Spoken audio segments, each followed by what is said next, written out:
राधे राधे दोस्तों, आर्यन हिंदी कहानियाँ चैनल में आप सभी का स्वागत है। गर्मियों की छुट्टियां शुरू हो गई थी और बच्चे बाहर घूमने जाने के लिए बहुत उत्साहित थे। उनका उत्साह देख नीरज ने कहा, हर बार हम पहाड़ों पर तो जाते ही हैं, चलो इस बार अपने दादा दादी के पास गांव चलो, वह सबको देखकर खुश हो जाएंगे। यह सुनकर नीरज की बेटी रुचि बोली, हाँ हाँ पापा चलो, वैसे भी मैडम ने इस बार प्रोजेक्ट दिया है कि गांव के बारे में लिखकर लाना है, इस तरह मेरे दोनों काम हो जाएंगे। अपनी बहन की हाँ में हाँ मिलाता हुआ 5 साल का रौनक बोला, यस पापा, मैं वहाँ पर तालाब और खेत भी देखूंगा। क्यों नहीं मेरे लाल, तुम चलो तो एक बार, फिर देखना कितना मज़ा आता है वहाँ। नीरज व बच्चों को प्लान बनाते देख नीरज की पत्नी कोमल ने कहा, क्या नीरज, पता है ना गांव में कितनी गर्मी होगी, बच्चे वहाँ सरवाइव नहीं कर पाएंगे। चलो भैया भाभी के यहाँ पास चलते हैं, बहुत शानदार कोठी बनाई है उन्होंने। अरे अभी तो मिली थी उनसे, वहाँ पर फिर कभी चल पड़ेंगे। तुम भी तो पिछले महीने ही गांव होकर आए थे। अच्छा चलो गांव चलूँगी, लेकिन पहले भैया भाभी से अपनी थोड़ी खातिर करवा आते हैं, फिर जाकर गांव में तो काम करना ही है। कोमल की ऐसी बातें सुन नीरज ने बहस करना उचित न समझा और उसने सहमति में सिर हिला दिया। 2 दिन बाद ही सब कोमल के भैया भाभी के घर के दरवाजे पर थे।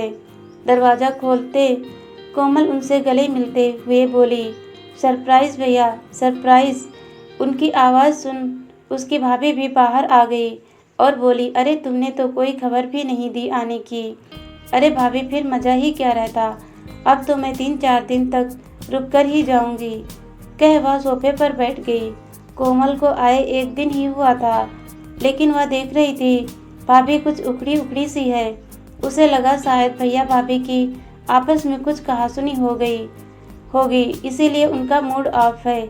यही सोचकर वह भाभी के पास जाने के लिए उठी कि जाकर उनसे कुछ देर बात करेगी तो शायद उनका मूड सही हो जाए। वह कमरे के बाहर पहुंची ही थी कि भाभी की आवाज़ों ने उनके कदम रोक दिए। उसकी वजह से हमारा बाहर जाने का प्रोग्राम डिले हो रहा है, इतनी गर्मी में आना ज़रूरी था क्या? अरे अब आ गई है तो क्या भगा दें? छुट्टियों में तो सभी जाते हैं अपने मायके, जाते हैं ना, तो मैं भी जा रही हूँ अपने मायके, तुम ही संभालो अपनी बहन को।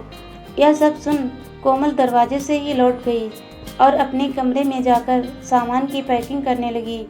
यह देख नीरज बोला, अरे कोमल यह क्या कर रही हो, चलो गांव चलते हैं। कोमल ने कहा, पर अभी तो हमें 1 ही दिन हुआ है, इतनी जल्दी? हाँ मिलना था, मिल लिया सबसे। उसकी आवाज़ की नमी से वह समझ गया था कि कुछ बात हुई है, इसलिए उसने आगे कुछ नहीं कहा। शाम को उन्होंने विदा ली। भैया भाभी ने उन्हें एक बार फिर रोकने की कोशिश भी नहीं की। उनका ऐसा व्यवहार देख कोमल की आंखों में आंसू आ गए। अगली सुबह सभी गांव पहुंच गए। नीरज के माता पिता ने बेटा बहू पोता पोती का दिल खोलकर स्वागत किया। नहाने धोने के बाद जब कोमल रसोई में जाने लगी तो नीरज की मां ने कहा, बहू कितने दिनों बाद आई है तू, तुझसे काम ना करवाऊंगी, वहाँ भी तेरा सारा दिन घर दफ्तर के कामों में निकल जाता है, यहाँ तो तू बस घूम फिर आराम कर। अरे नहीं माँ जी, आप काम करोगी और मैं बैठकर खाऊंगी, अच्छा लगता है क्या? लोग देखेंगे तो क्या कहेंगे? तो लोगों की छोड़, मुझे मेरे मन की करने दे। वह कहकर रसोई में जा झटपट उनके लिए मेथी के पराठे, मक्खन व छाछ ले आई। बहुत प्रेम से सभी को उन्होंने परोसा।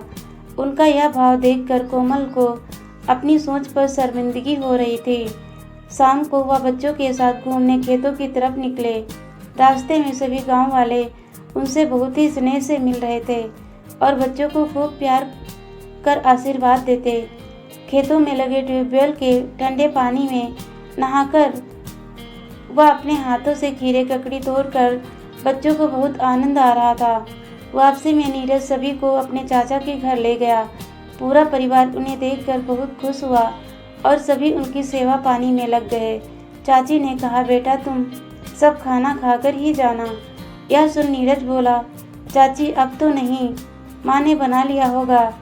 अरे ऐसे कैसे, ऐसे तो न जाने दूंगी मैं। कह उन्होंने सभी के लिए खाना परोस दिया। कोमल एक हफ्ता गांव में रही।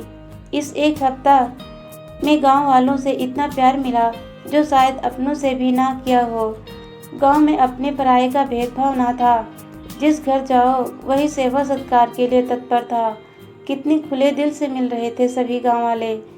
लगा ही नहीं वह यहाँ की बहू है।